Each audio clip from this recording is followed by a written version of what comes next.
Yo, so crash, bang, wallop. We have 5 fights, people, and this, oh my gosh, this was bonkers. This was bonkers. You know what I mean? It was definitely a night of fireworks in Paris. And yeah, a couple of these fights ended the same. You know what I mean? It was the thing that you should do in those positions, right? Everything started off with the ladies. Actually, yeah, it was the sole ladies fight of the evening, right? We had the strawweights. It was Shauna Bannon against Sam Hughes, and yeah, this was a lot of fun. Both were on 2 fight win streaks, right?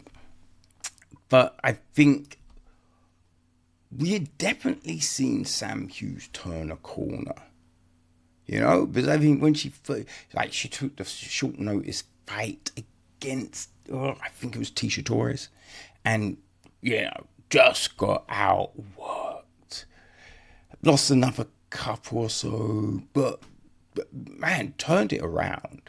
Most definitely turned it around, and she's hit a really good rhythm with Safe Saud in fact down at Fortis. You know what I mean? Bannon is good, right? But I feel that there are some things where there's like hesitancy and not as fluid as others. Like she throws a good side kick, right? But it's more of a jab than a real kind of ferocious driving through someone type of weapon, And man, like Shauna comes out trying to, use jab, use some kicks. Sam, she gets a takedown, right? Gets a takedown. For a good, she's got a control, but for a good while, not really doing anything with it. Not really doing anything. And I'm just like, yo, what is... But then she gets into half guard and finally starts laying down the ground and pound, right? So we going into round 2, Bannon's corner, like, you have to do more, and fight starts, and yeah, she is looking to implement what her corner says, which is always, that's good. That's what you want to see from the fighter. You know what I mean? But Hughes, man, like, I mean, when she knows, right, she can get you down, then she is like a dog to a bone, right? So she gets Bannon down, and, able to get the back, sinks in the rear naked. All she wrote, right? Bannon had to tap. So yeah, definitely a good win for Sam Page, which I hate. I hate that nickname, Hughes. Right. So we then go to our middleweights. Right, it was the third fight. Brad Tavares against Robert Bryczek. I think that's how you pronounce it. Right, Tavares is coming off a win, Bryczek coming off a loss, and this went to the third round. But when this started, you didn't think this was going to a third round, right? Because they both were coming forward, they're both throwing. Bryczek puts Tavares down, puts him down, right? Laying on ground and pound and all of that. Tavares survives. Tavares is doing good work of evading, of moving out of the way of some of Bryczek's big shots. Bryczek, he's pushing forward, he's looking to, land a big shot. I think there's points of the fight where, like, he gets a bit predictable, gets a little bit predictable, but we get into the third round, and, Bryczek just kind of is looking a bit, but then out of kind of nowhere, Bryczek just kind of hits another gear, and then just comes with a, because it looked like he might have slowed slightly, but he just comes with a new sense of energy and urgency, lands a ferocious right, puts Tavares down, and then he just follows it up until the ref has to be like, no, it is done, right?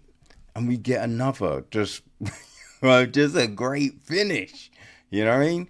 And especially it's one of those ones where it's at a point where you're thinking maybe this is going a distance, but yeah, Bryczek was not having that. So back on the winning ways for him.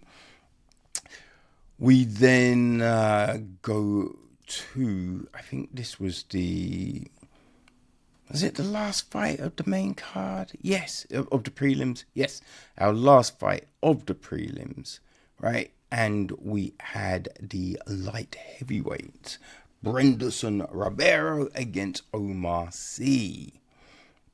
And, oh man, woo, this was a good fight, right? And the crowd, because this was the first French participant of the night, and the crowd they were loud, right, up to this point, right? Especially because we have just been seeing finish after finish, right? And just crazy finishes,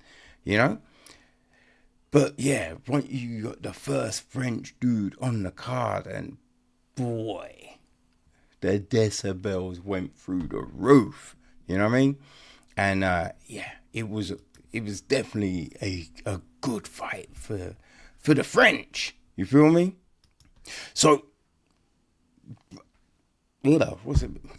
Ribeiro. I was like, oh, what's the name again?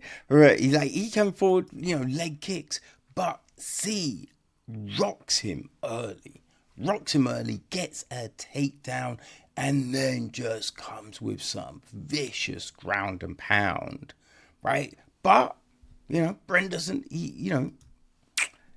he's no, newbie to this, and it keeps his composure, locks up a Kimura, and uses that to get back to the feet, right? But C gets another takedown, and then it was just relentless ground and pound, dropping elbows. Oh, it was viciousness, right? But that's what you want when you're in a dominant position. You know what I mean? Just do damage, posture up, and let it go. It's like elbows are a big one, right? Elbows are a big one. And C did that and got the finish, and the roof, what was remaining of it, just got blown the fuck off. You know what I mean? So yeah, that was big. Now, our next fight, right? It wasn't a French man. It was a Belgium, right? A Belgium? No, what do you call people from Belgium? Oh, I can't think of the term, right? Because there is one, yeah. Anyway, yes, but, it's kind of close to France. So, the French embraced Bolaji, right, as he took on Mason Jones. Now, I picked Jones to win this fight, right? Oh, I was worried as a motherfucker because Oki he looked so good at the start of the first round. He came forward, his hands were just flowing, and he dropped Jones, right? He dropped Jones 3 times, like 3 times, and all times he was dropping crazy ground and pound, right? Like, to the extent, firstly, you're just thinking, how the fuck is Mason Jones getting up, right? And with this ground and pound, the points you like, yo, the referee could stop it at any moment, people. At any moment, this could be done, right? But Mason, you know what I mean, kept his composure, was able to, just keep on moving. Keep on moving, trying to deflect shots and just showing he's still with it and trying to defend himself. So, yeah, he gets up. And when he's up, he's not like all over the place, which was surprising, right? It's like he's coming forward, right? He's trying to land, but not in that kind of where you're kind of rocked and it's just like, oh, I need to get one back. No, he's being very, sensible about it. But, yeah, he then rocks Oki. We're just like, wait, what? Rocks Oki, gets a takedown, right? Then Oki gets up.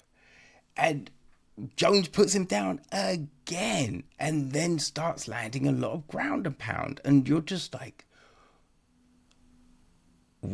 I don't know what we say about this round, right?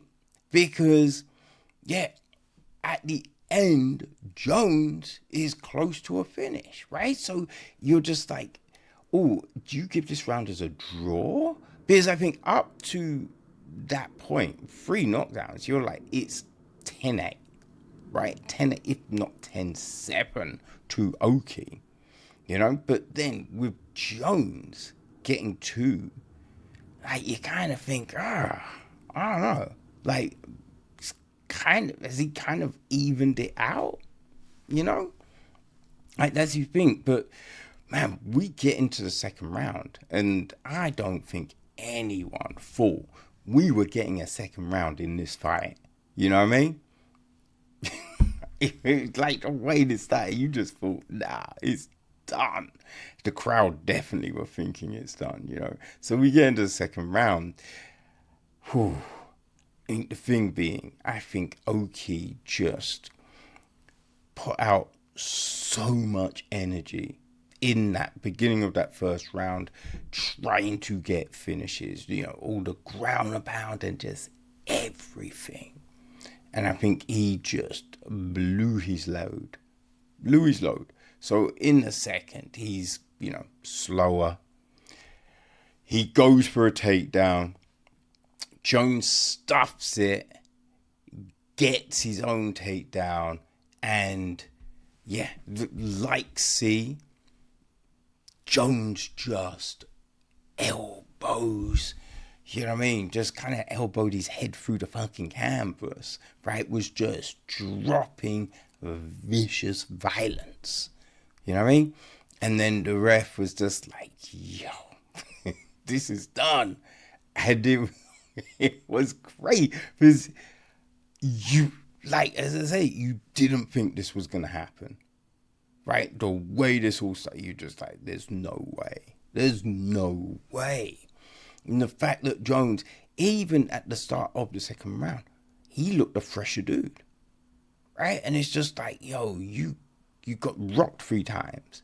You got ground and pounded 3 times. And which just shows the level of commitment to the game, because you can only recover like that if you are well conditioned, right? Mason Jones, he's that motherfucker. You know what I mean? So, I cannot wait to see what Jones does next, because boy, I think we're definitely going to see him against a top competitor next time out. And the lightweight division is so crazy right now. Oh, it's going to be fun. It's going to be fun, you know? So our final fight of Crash Bang Wallop was our, I think it was the featured, was it the featured fight of the, it was our featured fight of the night, right? It was the light heavyweights. Paul Craig against Modestas Bukauskas, right? And it was one of those fights where, like, Craig, he was on a 3-fight losing streak. Modestas is on a 3-fight winning streak. It's kind of old guard, new guard in a way. Though, you know, Bukauskas, he's not early 20s, but, you know, relatively speaking, you know, compared to Craig, newer, you know. But I think the thing with this fight, and what I said it when I broke this one down, Bukauskas, sharper hands, right? Sharper hands, the kicks, just all of that thing. And it was just the way he loses this is by doing something stupid. You know, playing into Craig's game, right? That's the big thing. And there was one point, and you're like, is he gonna play into his game? Right? Because Bukauskas, he was landing good shots. But as he's coming forward, he'd rush forward and overbalance, right? And kept on falling into the clinch. Right? Now, if you're into the clinch, you are giving the other person the opportunity, firstly, to hold you, to stifle what you have, but potentially get a takedown. Now, luckily, Craig, great jiu-jitsu, not great takedowns, you know, which is one of those things, right? And we see it all the time, where someone has got incredible jiu-jitsu, but getting you to the mat, that's the problem, because their takedowns aren't great. And, you know, Craig was trying. He was trying. But Modestas wasn't having it. You know, I think also because he's tall, right, it's harder to take a tall person down, where if you're shorter, you can, you know, easily rock the balance a bit more. So he wasn't able to. And he is coming to the close of the round, and he, you know, does jump guard, right? And Craig can do that in fights, but on this occasion, you're by the fence. You know what I mean? The round's nearly over, so it kind of made sense, right? Kind of made sense. But Bukauskas, you know, as someone should, right, understands the predicament you're in, so didn't let Craig lock anything up, and just started to rain down the ground and pound, right? So he's laying big shots, hitting some elbows, and literally, I think it was a second before the buzzer, he hits a hellacious elbow. Oh, it was crazy. So he hits this big ass elbow, and you're like, fuck. And at first you do think, oh, saved by the bell, right? But then you see Craig, and, you know, buzzer's gone. Modestas has stood. Craig, he ain't getting up, right? He cannot get up. He's rocked. So it's done, right? It's done. You're just like, yo, this card is crazy, right? Just so many insane finishes. And yeah, right, on the buzzer, you know? And boy, that's the thing though, right? If you can't stand to get to your corner, it's done. I mean, we have seen those occasions where they call the people running and literally just kind of lift the person and, and get away with it. But yeah, this wasn't one of them. Craig was, he was so rocked. It was crazy. And as I suspected, right, he laid the gloves down. It's done. Paul Craig has retired, because it's just like, would make it 4 fights losing streak, and he just doesn't have the striking. If his striking was better, he'd be able to probably, hang a little bit more. But I think MMA has just evolved to that point where you just need a complete skill set. But he's had a good career. He's got big wins. He's got 2 wins over 2 former light heavyweight champs. Jamal Hill and Ankalaev, right? Beat them both. Got that triangle. He's pulled off some big wins. Beat Mauricio Hua. So never won a title, but he definitely has highlights. So Paul Craig can hold his head up and go, I competed on the big stage, and I competed with some of the best in the world and won a good few of those fights. So congratulations Paul Craig on his career. But people, that is it for Crash Bang Wallop. And if you think some of those finishes were crazy, I'll wait until we got for you. And what a